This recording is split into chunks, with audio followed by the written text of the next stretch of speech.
दोस्तों, मैं हूँ हिमालय सिंह और आप देख रहे हैं भोजीवुड ऑफिशियल चैनल। और आज हम बात करने वाले हैं भोजपुरी की टॉप 4 खबर के बारे में।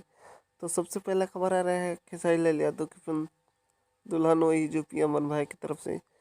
इस फिल्म को यूट्यूब पे रिलीज़ कर दिया गया है फिल्म ची यूट्यूब चैनल पर, तो आप लोग जाके देख सकते हैं। और दूसरी खबर आ रही है प्रदीप पांडे चिंटू और अक्षरा सिंह की तरफ से, जिनकी फिल्म विवाह 2 को यूपी में रिलीज़ किया जा रहा है 18 नवंबर से। तो आप लोगों को ये न्यूज़ कैसा लगा कमेंट करके बताइए।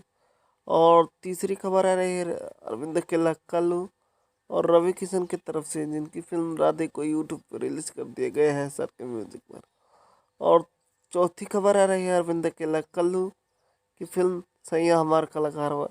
इस फिल्म को 20 तारीख को दोपहर 12 बजे फिल्म ची टीवी चैनल पर चलाया जाएगा लाइव।